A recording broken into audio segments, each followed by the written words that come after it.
3월 24일 오늘의 말씀은 누가복음 21장 20절에서 28절입니다.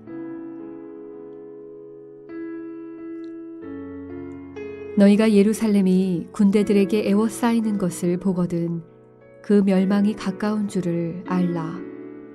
그때 유대에 있는 자들은 산으로 도망갈 것이며 성내에 있는 자들은 나갈 것이며 촌에 있는 자들은 그리로 들어가지 말지어다. 이 날들은 기록된 모든 것을 이루는 징벌의 날이니라.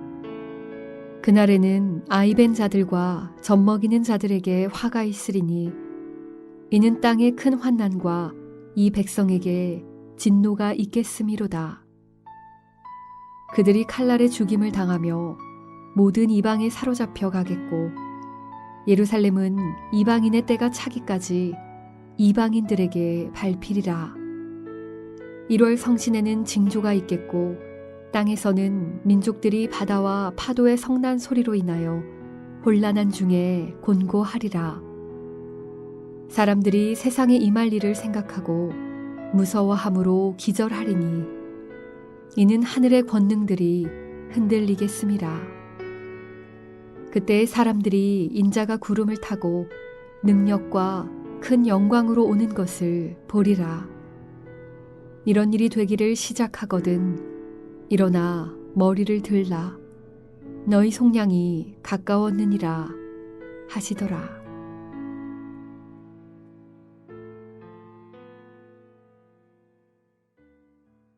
말씀으로 하루를 여는 묵상의 시간입니다. 환난 가운데서도 도우시는 하나님을 기억하시는 하루 되시기를 바랍니다. 오늘 본문은 누가복음 21장 20절에서 28절까지 말씀입니다. 예루살렘의 멸망과 성전이 무너지는 날을 예고하십니다. 그날은 멸망의 날이지만 또한 구원의 날입니다. 예루살렘의 멸망을 말씀하시며 군대에 에워싸이거든 그 멸망이 가까운지 알라고 말씀하십니다. 예루살렘이 멸망하는 그날, 곧 징벌의 그날, 그 진노의 날, 예루살렘이 철저히 멸망하게 될 것을 말씀하십니다.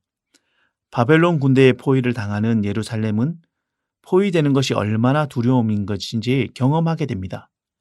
예수님의 예언대로 주 70년에 로마 군대가 예루살렘을 파괴하는 일이 일어납니다. 이전에 바벨론의 침공을 받은 적이 있던 예루살렘은 이 말씀이 언젠가 일어난 일이라민 대외 조만간 닥쳐올 것을 말하고 있습니다. 유대인들의 생각은 성전이 부서지지 않으며 예루살렘은 안전하다고 여기지만 예수님은 그것들조차 하나님이 무너뜨릴 것을 말씀하고 있습니다. 때때로 우리는 절대 무너지지 않을 것 같은 것을 신뢰합니다. 무너질 수 없으며 무너뜨릴 수 없는 것을 소유하고 있는 사람들은 더욱 그러합니다. 이것들은 결단코, 결코라고 생각하기 때문입니다. 한 번에 부정적 경험을 했지만 그것은 우연일 것이라고 생각하기 마련입니다. 이것이 죄에 가득한 우리의 모습 아닙니까? 예수님이 말씀하심에도 들을 귀가 없으며 들을 능력이 없는 모습을 띠게 됩니다. 이 비극적인 운명이 안타까우며 슬프며 비참하기까지 하지만 그 시간을 깨닫는 데까지 오랜 시간이 걸리기 마련입니다. 이 일들의 근원이 어디에서 오는지 생각하기보다 어떤 일의 결과와 원망에 사로잡혀 있으며 여전히 우리가 가진 것의 든든함을 기억하기 때문입니다. 이방인들에게 짓밟힐 때까지 그 기간 동안이라고 분명하게 예수님께서는 말씀하시지만 그 환난이 자신들의 모습을 돌아보는 시간이 아니라 그 시간이 원망과 불평의 시간이 된다면 그들에게 그 환난은 심판과 재앙으로만 그치게 될 것입니다. 하지만 하나님은 그들을 구원하시고 회복하시기 위해서 또 이방인들에게 복음이 전해지는 은혜의 시간이자 이스라엘의 회복과 말씀 안에서 자정의 시간을 허락하십니다. 우리의 삶에 하나님 없이 세워진 성전, 예루살렘은 없습니까? 우리의 확신과 고집 때문에 돌아보지 못하는 믿음의 자리는 없습니까?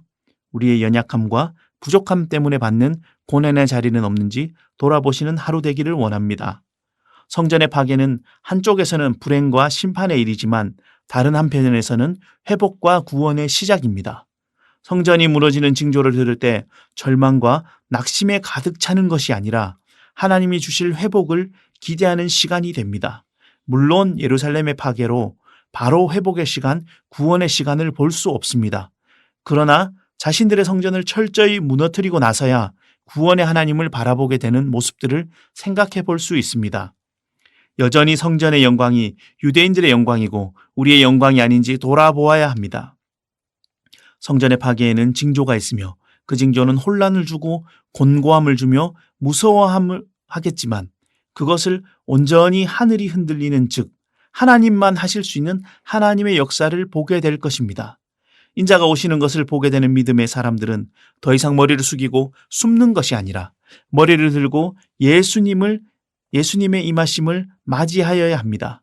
주님의 제자로 복음의 증인으로 살아가는 여러분, 세상의 혼란과 징조 가운데 우리들이 바랄 것은 숨고 피함이 아니라 예수님께 머리를 들고 주님이 주시는 은혜로 살아가고 견뎌내야 합니다.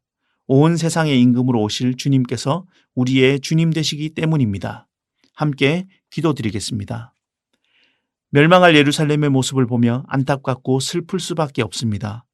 영광을 누리던 성전이 또 택하신 민족의 성전이 있는 곳, 그 도성이 무너지고 함락됨이 너무 슬프고 아픈 일입니다. 그러나 주님 없이 든든한 그곳, 하나님 없이 든든한 그곳이 아름다움의 곳으로 보이지만 그것이 진리가 아님을 알기에 오늘도 다시 하나님이 함께 하시는 예루살렘을 기억합니다.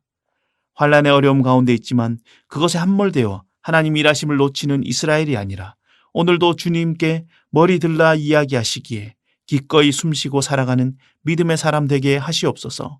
예수님의 이름으로 기도하옵나이다. 아멘. 나는 죽었습니다. 제가 주인이 아니고 예수님이 저의 주인이십니다. 예수님은 십자가에서 죽으시고 부활하셨습니다.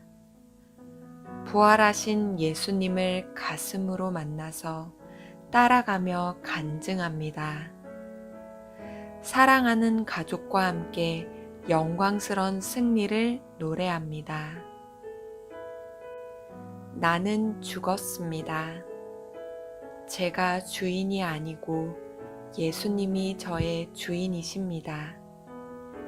예수님은 십자가에서 죽으시고 부활하셨습니다.